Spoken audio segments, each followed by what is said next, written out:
Everything that I have done for my under eye areas has helped me to look younger now at 43 than I did at 33. I look refreshed, as if I sleep exactly 8 hours on sheets made of cumulus clouds while angels sing softly in my ears. So today I am telling you everything, the good, the bad, and the ugly,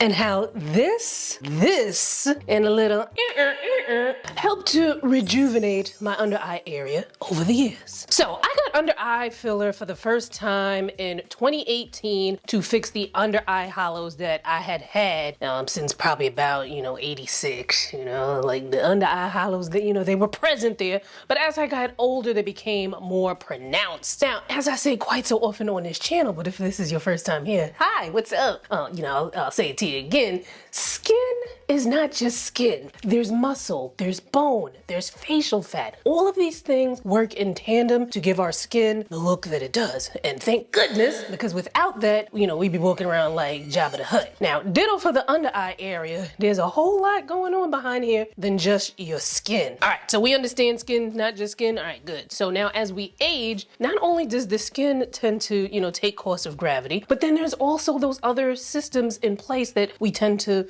lose as well. Like we tend to lose facial fat, tend to lose bone density, and then there's muscle laxity. All of these things are happening as we age, and skincare products are amazing, but they ain't doing nothing for facial fat, bone density, muscle laxity. There ain't an eye cream out there that is going to help with volume loss. First time I got filler, I did bruise up. I did kind of look like, I got in a fight with a broomstick and lost, and the swelling, but the show had to go on because the very next day I had an event to go to. I just put some sunglasses on and kept it moving. So filler helps to address areas of volume loss, and they're different types of filler that I got were the hyaluronic acid fillers.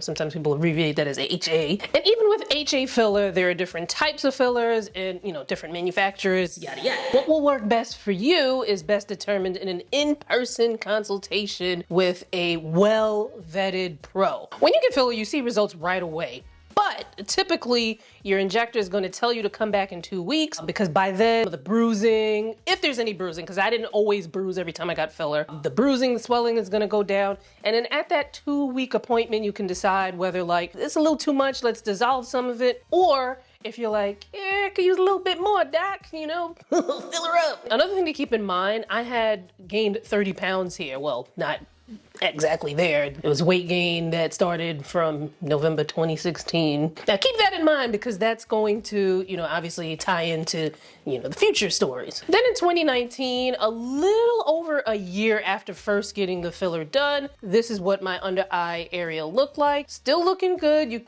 I felt at that time, and even looking at it now, I'm like, oh, okay, we could do a little more. Not bad. But we could do a little bit more there. Now, the second time that I got filler, which was in 2019, didn't need as much as I did the first time. And she also used a less intense HA filler. Remember, I told you there's different types of filler. And I also remember her saying that she was going to place the filler in a different spot as to support the volume. However, not to overfill my under eye area, which can look really bad when you're overfilled.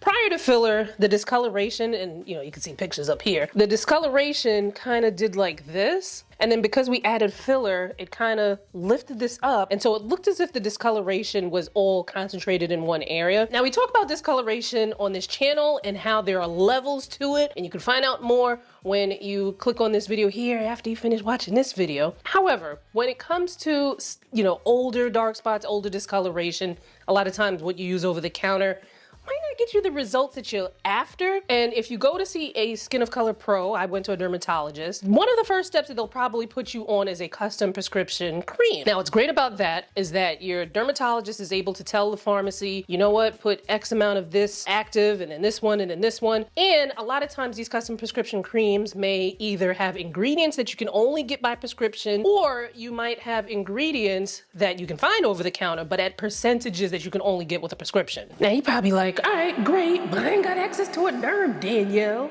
If you don't have access to a derm, you can get a similar custom prescription cream from Agency, and I will leave their information in the description box. Now, the prescription cream helped a lot. However, there was still some discoloration, so we tried some peels and other things that we talked about in full detail in this video. Check it out once you're done with this one. I would say the custom prescription cream is what helped the most for me with the discoloration. So, you know, if you're interested in trying out a custom prescription cream, like I said, you know, look in the description box. But as you might experience for yourself, like, you know, some of the things that we do on a day-to-day can wind up causing discoloration, like eyeglasses, sunglasses, allergies, rubbing your eyes. You put something on and you might be allergic to it. You know, these are things that can sometimes have us in an ongoing battle when it comes to fading discoloration. Back to our timeline, then the pandemic came and I lost 30 pounds. Like, you know, I felt amazing, but my face drooped. And we talked about how weight loss can affect your face after 30 and especially after 40, because, you know, as we age,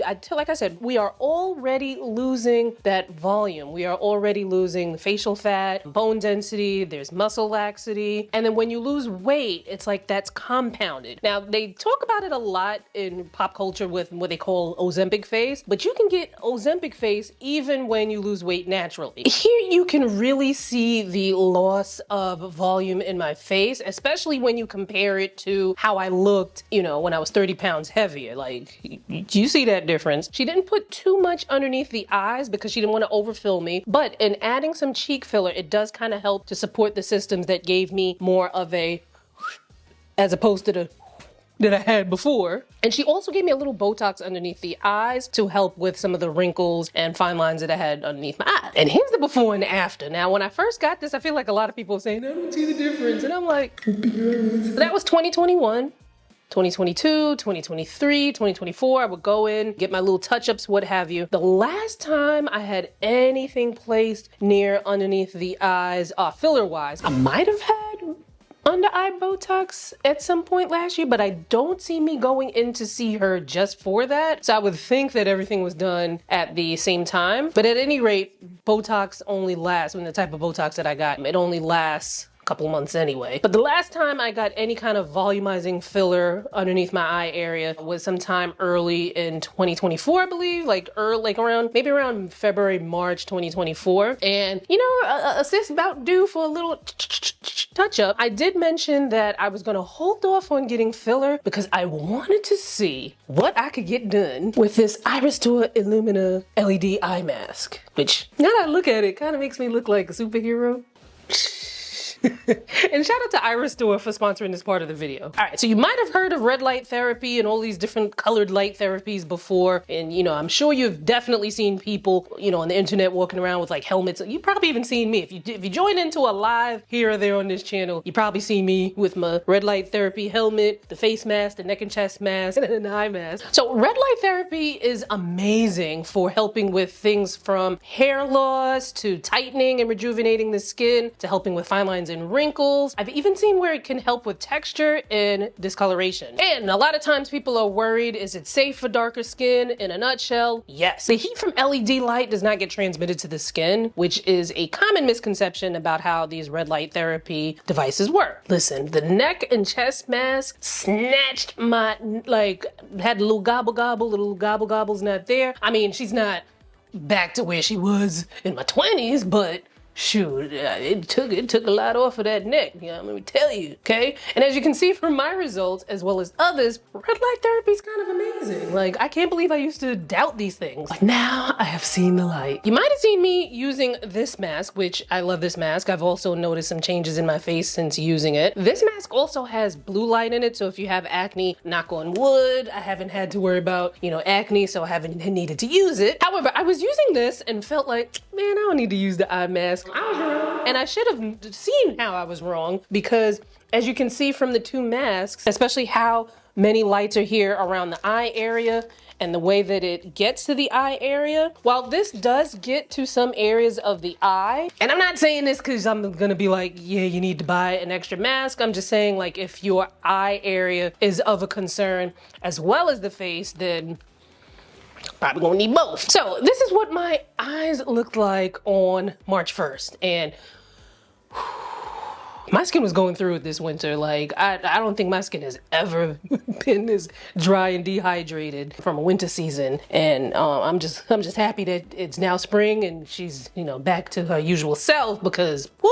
Mind you, on March 1st when I took this video, I was, you know, kind of overdue for a filler touch-up. You can see some of the hollowing. Doesn't look bad, but I was like, could use a little something, but let me see what this mask is gonna do for me. But I use this mask 3 times a week and the cycle is only about 5 minutes because, you know, the cycle is gonna be a little bit shorter because the eye area is more delicate. Speaking of, in the last video, somebody had asked me about it, you know, like protecting your eyes. The light doesn't come in contact with your eyeballs, you know, by the virtue of the shape of it. So I'll use this 3 times a week, about 5 minutes each time, and this is what my eyes look like March 31st. Let me tell you something, this is why it's so great to always get a before video, photo, get both actually.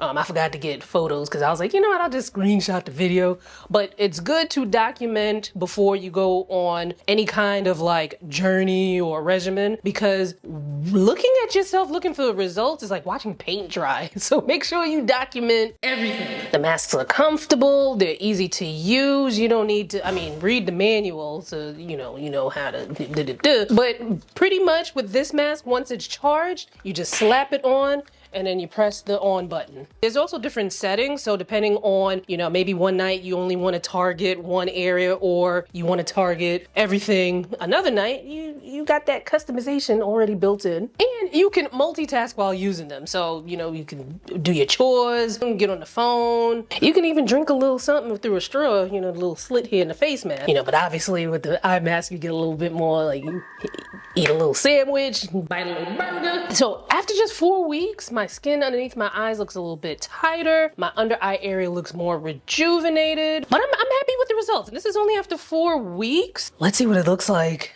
after more time has passed. Look at how rejuvenated the skin under my eyes looks over time.